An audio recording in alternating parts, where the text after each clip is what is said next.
হাই friends, মই মোৰ চৰং চেনেলত সম্প্ৰচাৰিত থকা বকুল ধাৰাবাহিকখনৰ আজিৰ খণ্ডটো চাবলৈ বহুত বেছি ভাল লাগিব। কিয়নো আজিৰ খণ্ডটোত অদিতিৰ বিশেষকৈ আদি আৰু অদিতিৰ আগত আশ্ৰমখন ভাঙিবৰ কাৰণে যিখন নটিচ আহিছে, সেইখন যে আদিৰ দেউতাকে পঠিয়াইছিল সেই কথাখিনি আদিৰ আগত ক'ব। আৰু আশ্ৰমখন ভাঙিলে আশ্ৰমত থকা ল'ৰা ছোৱালীবিলাক ক'ত যাব তাক লৈহে মোৰ চিন্তা হৈছে বুলি ক'ব। আৰু মই অভিশাপ দিব পৰা ঘৰখন ধ্বংস হ'বলৈ কিন্তু অদিতি সেইখন ঘৰত থাকে বুলি আদিৰ আগত ক'ব। আৰু তেতিয়া আদিয়ে আমি এইবিলাক কথা একোৱে গম নাপাওঁ, আমাক একদম ভুল বুজি নাথাকিব বুলি পেহীয়েকৰ আগত কোৱা দেখিবলৈ পাব। এইফালেকো আদি আৰু অদিতি আশ্ৰমলৈ যোৱাৰ কাৰণে আদিৰ মাকৰ আগত মন্দিৰৰ খুৰীয়েকে অদিতিৰ কথা বেয়াকৈ ক'ব। আৰু তেতিয়া আদিৰ মাকে আপোনালোকে অদিতি এইখন ঘৰলৈ বিয়া হৈ অহাটো বিচৰা নাছিল, কিন্তু এতিয়াতো তাই বিয়া হৈছে, গতিকে তাইৰ প্ৰতি মানসিকতা সলাওক বুলি কোৱা দেখিবলৈ পাব। এতিয়া বাৰু মন্দিৰৰ খুৰীয়েকে আদিৰ মাকক কি ক'ব দেখিবলৈ পাব আজিৰ খণ্ডটোত। আনফালেকো আদি আৰু অদিতি ঘৰলৈ যাব আৰু তেতিয়া দেউতাকে কলৈ গৈছিল বুলি সুধিব।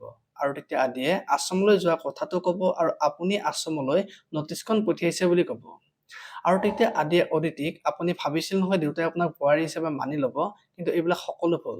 যিয়ে নিজৰ ল'ৰা ছোৱালীক বুজি নাপায় আপোনাক কি বুজি পাব বুলি কোৱা দেখিবলৈ পাব। এতিয়া বাৰু দেউতাকে আদিক কি ক'ব দেখিবলৈ পাব আজিৰ খণ্ডটোত। আপোনালোকে বকুল ধাৰাবাহিকখন চাই কেনেকুৱা পায় কমেণ্ট কৰি জনাব। আৰু যদি আপোনালোকে এতিয়ালৈকে চেনেলটো ছাবস্ক্ৰাইব কৰা নাই, তেতিয়াহ'লে চেনেলটো ছাবস্ক্ৰাইব কৰি বেল আইকনটো প্ৰেছ কৰি দিব। ধন্যবাদ।